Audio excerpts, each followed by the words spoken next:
Hello और स्वागत है। आज के इस एक्सप्लेनर में हम एक ऐसे मैच की बात करने वाले हैं जिसने लिटरली सबके होश उड़ा दिए। एसआरएच और आरसीबी का वो मुकाबला जहां सिर्फ रन नहीं बरसे बल्कि रिकॉर्ड्स चकनाचूर हो गए और ग्राउंड पर इतना हाई वोल्टेज ड्रामा हुआ कि क्या ही कहें। तो बिना किसी देरी के सीधे इस एक्शन पैक्ड विश्लेषण में डाइव इन करते हैं। सबसे पहले उस मोमेंट की बात करते हैं जिसने आते ही इंटरनेट पर आग लगा दी। ट्रेविस हेड का वो statement, made you get out before I even came to bowl, यानी मेरे बॉलिंग पर आने से पहले ही तुम आउट हो गए।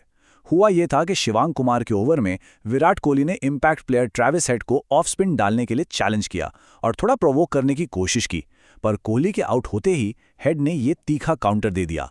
लेकिन बात यहां खत्म नहीं हुई। जो ऑन फील्ड स्लेजिंग चल रही थी वो मैच के बाद भी क्लियरली दिखी।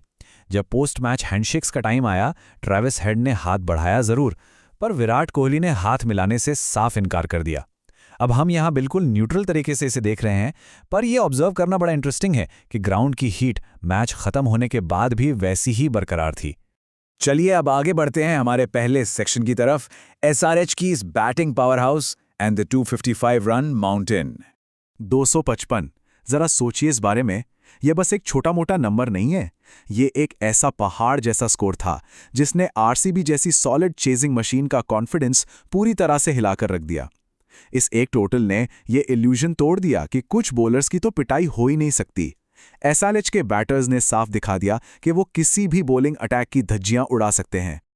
और इस मैसिव स्कोर की नींव आखिर किसने रखी? ईशान किशन और अभिषेक शर्मा ने। ईशान ने सिर्फ 46 बॉल्स में 79 रन्स ठोक दिए, जो एक्चुअली उनका इस सीजन का छठा हाफ सेंचुरी था, और अभिषेक शर्मा ने सिर्फ 22 बॉल्स में 56 रन्स की तूफानी पारी खेली। हाँ, थोड़ा लक जरूर उनके साथ था, जैसे कैचेस छूटना या इनसाइड एजेस लगना, पर इन दोनों की एक्सप्लोसिव स्टार्ट ने ही हाइनरिक क्लासन के लिए एक परफेक्ट लॉन्च पैड सेट कर दिया था। अब आते हैं इस मैच के, और सच कहूं तो इस पूरे सीजन के सबसे बड़े गेम चेंजर पर, Heinrich Klaasen and his historic IPL season। 666 runs middle order में आकर इतने रन्स बनाना ये सच में कोई मजाक नहीं है। क्लासन ने इस साल लगभग हर मैच में रन्स की बारिश की है। वो प्रैक्टिकली मिडिल ऑर्डर के सबसे खतरनाक और रिलायबल बैटर बन चुके हैं। इस रिकॉर्ड के स्केल को थोड़ा ध्यान से समझिए। आईपीएल हिस्ट्री में ऐसा पहली बार हुआ है जब किसी मिडिल ऑर्डर बैटर ने एक सीजन में 600 से ज्यादा रन्स बनाए हों। उन्होंने ऋषभ पंत का 2018 का 579 रन्स वाला सॉलिड रिकॉर्ड बिल्कुल तोड़ दिया है।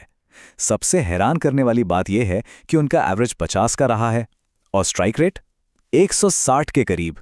ऑनेस्टली मिडिल ऑर्डर के हिसाब से ये नंबर्स लिटरली इनसेन हैं। और उनके इस खौफ का सबसे बढ़िया एग्जाम्पल था क्लासन का 13वां ओवर। सामने थे जॉश हेजलवुड, जो दुनिया के टॉप बॉलर्स में आते हैं, पर क्लासन ने उन्हें एकदम एवरेज गेंदबाज की तरह ट्रीट किया। सिर्फ एक ही ओवर में उन्होंने 27 रन्स ठोक डाले। टांग पर बॉल आई तो छक्का, फुल टॉस मिली तो छक्का। ये इतनी क्लीन और डिस्ट्रक्टिव बैटिंग थी कि हर कोई बस देखता ही रह गया। खैर, अब दूसरे पहलू को देखते हैं। Section 3, RCB's costly bowling and captaincy missteps. Bowlers की जो धुलाई हुई ना, वो इन नंबर से बिल्कुल साफ झलकती है। हेजलवुड ने 55 रन दिए, रासिक दार सलाम ने 52, भुवनेश्वर ने 51 और रोमारियो ने तो अपने 3 ओवर्स में ही 37 रन लूटा दिए। ये सारे स्टैट्स चीख चीख कर बता रहे हैं कि इन खतरनाक बैटर्स के सामने बॉलर्स का लिटरली कोई भी प्लान काम नहीं कर रहा था। लेकिन यहां पर एक बहुत बड़ा सवाल उठता है। कृणाल पांड्या काफी इफेक्टिव थे, बल्कि उन्होंने ही उस खतरनाक दिख रहे क्लासन का अहम विकेट निकाला था। फिर भी कैप्टन रजत पाटीदार ने उनका पूरा कोटा ही यूज नहीं किया। मतलब जब बाकी सबकी इतनी पिटाई हो रही थी, तो अपने सबसे कामयाब बॉलर को पूरा यूज ना करना, ये कैप्टेंसी का एक बड़ा मिसस्टेप साबित हुआ। वैसे आरसीबी ने पूरी तरह से घुटने नहीं टेके थे। वेंकटेश अय्यर ने सिर्फ 19 बॉल्स पर 44 रन्स की एक बहुत फास्ट पारी खेली, और कैप्टन पाटीदार ने खुद 39 बॉल्स में 56 रन्स बनाए। एक और छोटी सी पॉजिटिव बात यह रही कि डेथ ओवर्स में आरसीबी की बॉलिंग थोड़ी संभली। आखिरी 2 ओवर्स में उन्होंने एसआरएच को सिर्फ 17 रन्स पर रोक दिया था।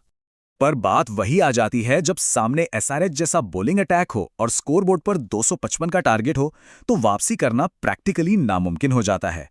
एक माइंड ब्लोइंग स्टैट बताऊं, जब भी एसआरएच ने 220 के ऊपर का स्कोर बनाया है, उन्होंने 12 के 12 बार उसे सक्सेसफुली डिफेंड किया है।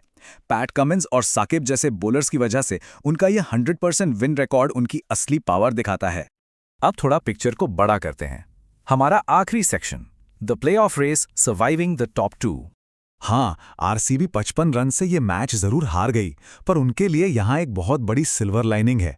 इस करारी हार के बावजूद उन्होंने 20 पॉइंट्स के साथ टॉप 2 में अपनी जगह पक्की कर ली है। और टॉप 2 फिनिश का सबसे बड़ा फायदा ये है कि अगर वो 26 मई को गुजरात टाइटंस के खिलाफ क्वालिफायर 1 हार भी जाते हैं, तब भी उन्हें फाइनल में आने का एक और एक्स्ट्रा चांस जरूर मिलेगा। और क्वालिफायर 1 जीतना एक्चुअली कितना बड़ा एडवांटेज है, वो इस हिस्ट्री से समझ आता है। आईपीएल के हिस्टोरिकल डेटा को देखें तो 15 में से 12 बार ऐसा हुआ है कि जिस टीम ने क्वालिफायर 1 जीता उसी ने ट्रॉफी उठाई है। सिर्फ 3 बार ये ट्रेंड बदला है।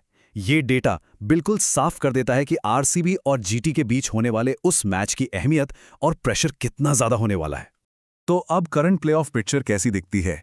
गुजरात टाइटंस एक बहुत ही सॉलिड टीम है, स्पेशली उनकी बॉलिंग काफी स्ट्रांग है। हालांकि उन्हें 5वें या 6ठे नंबर पर एक मजबूत बैटर की कमी लगती है। आरसीबी के पास वो बड़ा टॉप 2 वाला एडवांटेज है। एसआरएच तो बिना किसी शक के इस टूर्नामेंट की सबसे डेंजरस डार्क हॉर्स बन चुकी है। वहीं पंजाब और केकेआर को क्वालिफाई करने के लिए अभी बहुत सारी कॉम्प्लेक्स मैथ्स और दूसरों के रिजल्ट्स पर डिपेंड करना पड़ेगा। तो इस एक्सप्लेनर को वहीं लाकर खत्म करते हैं जहां से हमने इसे शुरू किया था। फील्ड पर खिलाड़ियों का एग्रेशन दिखाना गेम का एक हिस्सा जरूर है, पर क्या उस गुस्से को पोस्ट मैच हैंडशेक्स तक ले जाना सही है? ये एक ऐसा सवाल है जो डायरेक्टली स्पोर्ट्सशिपमैन और राइवलरी की बाउंड्रीज को टेस्ट करता है और हमें सोचने पर मजबूर कर देता है। खैर, इस पूरे ड्रामा, रिकॉर्ड्स और कमाल के क्रिकेट विश्लेषण में आज के लिए बस इतना ही। मिलते हैं अगले एक्सप्लेनर में।